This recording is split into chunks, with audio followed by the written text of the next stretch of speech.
Olá a todos, sejam muito bem-vindos a mais um podcast filosófico, atividade esta promovida pela Organização Internacional Nova Acrópole do Brasil.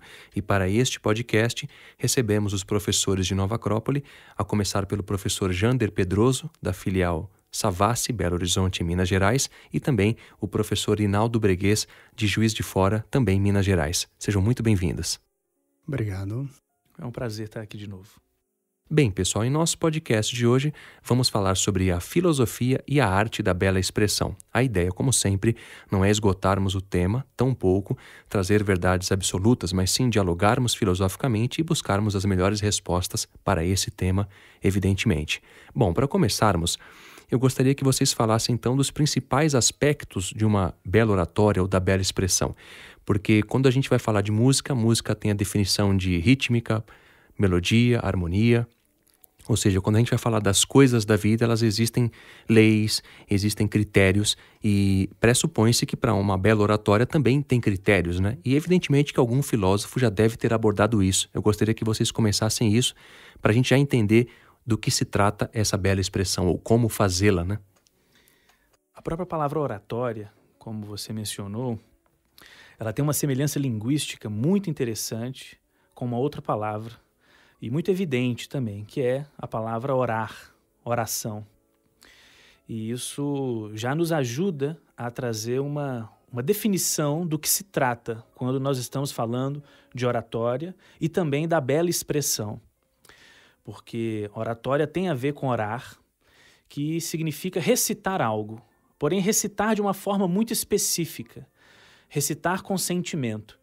Até porque a própria palavra orar, oração, ela tem uma outra semelhança linguística muito evidente com a palavra coração. Ou seja, eu costumo dizer que oratória é falar com sentimento, revelar a verdade do ser através das palavras. E nós temos uma referência histórica e uma grande contribuição no universo da oratória de um grande filósofo que foi Cícero. Filósofo, poeta, escritor, político, advogado romano, que viveu no primeiro século antes de Cristo. E ele traz para a gente 4 virtudes, 4 características que, segundo ele, começam a definir o que seria um bom orador. Seria a virtude do filósofo, a virtude do poeta, do ser humano moral e a virtude do ator. Então, aproveitando o ensejo, falando da virtude do filósofo, é importante que a gente resgate um pouco as palavras, porque com o uso as palavras têm tido um certo esvaziamento do conceito. Então, a filosofia ela vem de 2 termos, que é filosófos. Então, se fala que o filósofo Pitágoras ele estava entre um grupo dos seus discípulos, e um de seus discípulos o chamou de sábio, e ele falou, não, eu não sou um sábio, eu sou um amigo dos sábios, eu sou um amante da sabedoria. E o Inaldo estava falando de sentimentos, né? Então a filosofia, acima de tudo, ela é um sentimento de amor. E amor por quê? Pela sabedoria. E às vezes é difícil também definir sabedoria, mas a sabedoria, como que ela se expressa nas nossas vidas, né? Ela vai se expressar como, acima de tudo, esse exercício de virtudes no sentido geral. E a sabedoria, ela seria essa posse, né? Essa posse de si mesmo, essa consciência onde a gente consegue entrar na essência das coisas e falando de comunicação, falando da arte de orar, né? Seria a capacidade que nós temos de objetivamente expressar aquilo que queremos. Então, muitas vezes a gente vai falar algo, a gente fica rodeando e caímos muito num intelectualismo estéril. E é muito importante que a gente precise, né, o que nós queremos dizer e que isso seja feito com muito sentimento para que a gente toque as pessoas. Esse tocar me lembra muito uma frase de Jung, que ele falava o seguinte, ele falava, conheça todas as teorias, domine todas as técnicas, mas ao tocar uma alma humana, seja apenas outra alma humana. E eu penso que esse exercício de falar de almas, né, um exercício de uma alma para outra alma, é o que estamos carecendo muito nos tempos atuais. E a gente precisa muito de alimentar esse sentimento de amor pela humanidade, amor pelas pessoas, para que a gente consiga realmente, assim, tocar o coração. Muito interessante o Jander ter citado a origem etimológica pelo que chega para a gente da palavra filosofia. E uma curiosidade, no momento histórico em que a gente vive, onde as coisas estão muito dinâmicas e aceleradas, imaginar que Pitágoras ele viajou pelo mundo durante 4 décadas, 40 anos, buscando os principais centros de conhecimento que existiam na época dele. Foi ao Egito, foi à Índia. E depois de 40 anos de preparação, de 40 anos em busca de respostas, ele volta para a cidade de Crotona e funda a sua escola de filosofia, que curiosamente se chamava Museu. E é interessante porque muitas das vezes o museu para nós é uma referência como lugar de coisa velha. E o curioso é que na cidade onde eu moro, Juiz de Fora, tem um museu importante da cidade, que é o Museu Mariano Procópio. E no jardim do museu, um belíssimo jardim, lá tem 2 estátuas de 2 donzelas, que na verdade são 2 musas, porque o museu ele é a casa das musas, ou seja, é um local de inspiração. Então, tenta imaginar o que deve ter sido a escola de Pitágoras. Uma escola tradicional de filosofia, ou seja, uma autêntica escola de inspiração. Na mitologia grega, segundo Hesíodo, na Teogonia, existem 9 musas. E uma delas, ela está relacionada com a bela palavra. Ou seja, a maneira como você expressa suas ideias, a maneira como o cuidado que você tem de transmitir algo. Isso é a filosofia nos educando para alcançar essa meta da bela expressão. Por isso, Cícero defendia essa ideia da filosofia como uma virtude fundamental para um orador. É óbvio que com o passar dos séculos, as relações, as diferentes interpretações em cima das palavras, como o Jander falou, e as palavras começam a ser utilizadas em sentidos diferentes. Com o passar dos séculos, a oratória também foi se transformando em um exercício intelectual, como se você estivesse engordando o cérebro com informações e não conseguir gerar experiência com essas ideias que você está cultivando dentro de você. Isso não é oratória. Temos que encontrar um outro nome para isso. Isso puxa, inclusive, a ideia de uma outra virtude, que é a virtude do homem moral. Porque, acima de tudo, a gente tem que entender que esse exercício da expressão, esse exercício da oratória, acima de tudo, ele precisa de coerência, né? Então, é a ideia de uma coerência onde a gente consiga alinhar os nossos pensamentos com os nossos sentimentos. E as nossas ações. E algo que tem gerado muita confusão e, inclusive, muita angústia nos tempos atuais é essa questão dos nossos pensamentos seguir um caminho, o nosso coração ele não está alinhado com aquilo que a gente pensa. Quando a gente vai se comportar, a gente se comporta de maneira contrária às nossas ideias. Então, isso tem gerado homens quebrados, homens incoerentes. Isso tem gerado uma grande angústia. E uma das coisas assim, que é muito importante, inclusive é um exercício da própria filosofia, é a gente alinhar os nossos pensamentos com os nossos sentimentos, com as nossas ações. E só o fato da busca desse alinhamento já vai nos dando esse princípio moral que a gente, se a gente não estiver atento a ele, a gente vai descuidando ali no dia a dia e muitas coisas vão passando despercebidas. Por quê? Porque a gente não tem consciência, ou seja, falta a consciência do que está passando pela nossa mente, do que está passando pelo nosso coração. Às vezes o nosso comportamento, a gente faz coisas, a gente não tem atenção em relação ao nosso comportamento. Então esse exercício do homem moral, ou seja, essa vida moral, ela é algo fundamental para um orador, em contraposição ao que a gente poderia chamar de vida intelectual, que é a gente cair no intelectualismo estéril e pensar de uma maneira, não ter coerência com o que a gente pensa, o nosso comportamento negar aquilo que a gente concebe como válido. Então, essa é uma virtude fundamental também de um orador.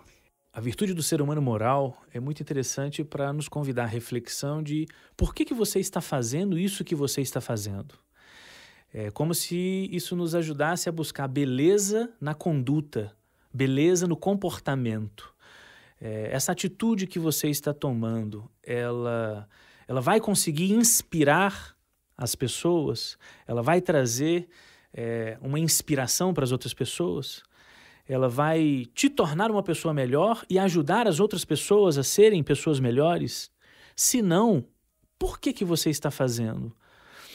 Isso me lembra também uma reflexão que é atribuída a Hipócrates, que é tido como um dos pais da medicina no Ocidente. Hipócrates, que foi também um grande filósofo e médico, no caso. Ele tem uma reflexão atribuída a ele que fala que, sim, quem não ama adoece. Ou seja, como se a doença fosse a falta de amor, a falta de sentimento. Porque se você não acredita naquilo que você faz, ou em se tratando da oratória, se você não acredita naquilo que você fala, se você não coloca sentimento naquilo que você faz e naquilo que você fala, para com isso, porque você está se matando, isso é suicídio. Você está se destruindo. A bela expressão é uma questão de saúde. É uma questão, essa coerência, a virtude do ser humano moral é para você conseguir sustentar os seus argumentos. Porque se você se disfarça naquilo que você fala, por quanto tempo você vai conseguir sustentar isso? E agora lembrando dessa questão moral na fala, que se dá através das ações, que é a convergência, né? Ou seja, ideias claras, sentimentos claros e ações claras, razoáveis, nobres. Quando a gente lembra do Sócrates na Grécia Antiga, ele era tido como o mais sábio da Grécia, né? Ele era ferrenhamente contrário aos sofistas, que eram aqueles que ensinavam por quantias altíssimas, segundo se conta historicamente, e já Sócrates fazia o contrário, ou seja, Sócrates ensinava sem nenhum tipo de custo, né? Então a gente começa a perceber que ao longo da história há um processo de decadência também na arte da palavra, que a gente pode chamar que vem se tornando a arte da demagogia ou a arte da manipulação. E como se dá esse processo de decadência? Gostaria que vocês falassem um pouco disso, se isso tem um momento histórico, como é que isso se dá, porque nós percebemos isso hoje, né? Ou seja, fala-se muito, entende-se pouco e às vezes aplica-se muito pouco daquilo que se fala, né? Como se dá esse processo? Sócrates, ele trabalha com a ideia de que a partir do momento que você tem o interesse em seduzir alguém, você para de buscar a verdade. A arte não é para seduzir, é para inspirar. Se você quer seduzir alguém, então você não está buscando a verdade. Você está querendo trazer a pessoa para aceitar aquilo que você já tem. Então, qual que é o seu interesse? O seu interesse não é ajudar. O seu interesse não é oferecer algo. Essa sua oferta não é genuína. E isso era algo que Sócrates combatia. O interesse dele era de, através da filosofia, desse amor pela sabedoria, desse filosofos, fazer com que os seus discípulos buscassem a verdade profunda, buscassem o conhecimento de si mesmos. E a perda disso, a ignorância. Em qualquer momento do nosso dia, em qualquer momento da nossa semana, que a gente deixa de buscar a verdade para defender aquilo que a gente gostaria, para defender uma opinião pessoal, para defender um gosto pessoal, olha, isso deixa de ser filosófico, isso deixa de ter essa presença inspiradora das musas. E para retomar o conceito, explicar melhor a ideia dos sofistas, que é algo que Sócrates combatia, que era o quê? É como se eles não buscassem a verdade, mas, treinando um aluno, eles adaptavam o discurso se o aluno não gostava. É como se eles adaptassem, mudassem o rumo do sentido, ou seja, daquilo que ele estava construindo no seu discurso, na sua apresentação, para atender a um gosto, a uma preferência. E não e traindo assim esse compromisso da filosofia de buscar a verdade, a sabedoria. Então, Danilo, também falando dessa questão da perda de referenciais, quando o ser humano ele se afasta da busca do que a gente poderia chamar dos ideais universais, do que Platão chamava dos arquétipos, né, que mora lá nesse mundo inteligível, esse afastamento do belo, ele também vai gerar um afastamento do bom, um afastamento do justo, um afastamento do verdadeiro. Isso é a desconexão do ser humano com esses ideais universais. Quando ele começa a fazer o exercício, seja da arte, seja da ciência, seja da filosofia, seja da religião, seja da política, por interesses pessoais, aí ele está quebrando esse canal com o mundo inteligível. Então, toda vez que isso acontece na história, nós temos o que podemos chamar de uma decadência civilizatória. E toda vez que o ser humano ele se reconecta com esses ideais universais, nós temos novamente a construção de princípios civilizatórios. E como o Hinaldo está falando, a oratória ela é uma dessas ferramentas para que o ser humano ele se reconecte com esses princípios. Se a gente usa essa arte de falar com interesses egoístas, no nosso contexto aqui a gente nem poderia chamar de oratória. Não poderíamos, porque isso não seria oratória. O interessante, o Jander citou a ideia da política, uma definição bonita dos pré-socráticos sobre política, que eu acho que ajuda a ilustrar essa ideia. Os pré-socráticos tinham como definição de política a aplicação das leis do universo, das leis do cosmos, na cidade. Ou seja, isso é política. A partir do momento que você aplica na cidade os seus interesses pessoais, você não pode chamar isso de política, você tem que encontrar um outro nome, porque isso não é política. Assim como falar qualquer coisa de qualquer jeito, você não pode chamar isso de oratória e nem de bela expressão. Isso fere a virtude do ser humano moral, segundo Cícero, fundamental para um bom orador. E ainda tem a virtude do poeta, por exemplo, que é interessante entender como buscar beleza nas palavras, ou seja, cuidado com o que você fala. Eu costumo dizer o seguinte: se o que você tem a dizer não é melhor do que o silêncio, então vamos ouvir a voz do silêncio, o sonho sonoro. Se o que você tem a dizer não é melhor do que o silêncio, então deixe o silêncio falar, é mais agradável para os ouvidos. Cuidado com o que você fala. Isso que você está falando, isso está ajudando você a conquistar mais dignidade ou está te afastando da sua origem, está fazendo você perder a sua própria identidade, como o Jander estava comentando? Se você perde a sua identidade, você deixa de ser aquilo que você pode vir a ser. Por exemplo, humano, orador. E se você tem algo para entregar para uma pessoa, a gente poderia pensar na questão de como se você estivesse presenteando alguém. Então, se você vai presentear alguém, você cuida do embrulho, né? Você vai fazer um embrulho estético, um embrulho bem cuidado. Colocar carinho ali, sentimento. Exatamente. E aí você teria que escolher essas palavras, você teria que escolher o momento de falar isso. Às vezes a gente tem alguma coisa para falar para alguém e é importante que a gente saiba esse tempo justo, saiba a medida justa de falar isso, escolha bem as palavras, porque um dos grandes problemas de hoje é a questão da comunicação, né? Por mais que a gente tenha os meios de comunicação nos aproximando, a tecnologia favorecendo essa questão da comunicação, paradoxalmente a gente está tendo um grande problema de não nos entender. As pessoas estão se afastando, se isolando, apesar da comunicação. Saiu recentemente numa revista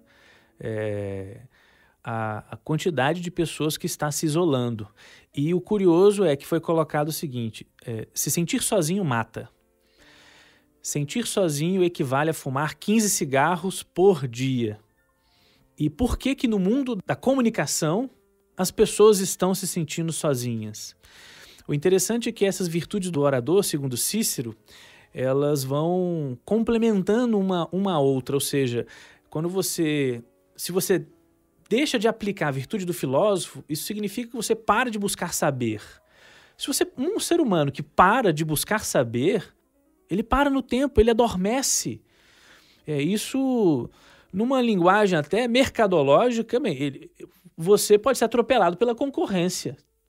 Agora, numa linguagem humana, você perde sua identidade, você deixa de crescer, você deixa de se desenvolver.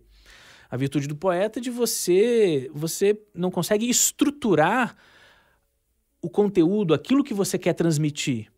Do ser humano moral, você perde as referências que vão te dar embasamento, que vão te dar critério, que vão conseguir te dar segurança para dizer isso que você está dizendo. E, por último, a virtude do ator, curiosamente, que é a expressão necessária.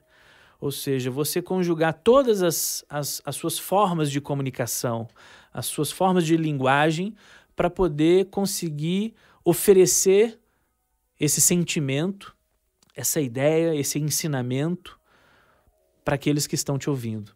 Bom, pessoal, agora para encerrarmos então o nosso podcast, eu gostaria que vocês fizessem as suas considerações finais, deixando uma mensagem para os nossos ouvintes de reflexão sobre a filosofia e sobre esse termo, né? Ou seja, como nós, cada um de nós que está aqui nesse podcast e os que nos ouvem também, podemos levar mais beleza para a nossa vida e como a filosofia pode ajudar nesse processo para todos os que nos ouvem.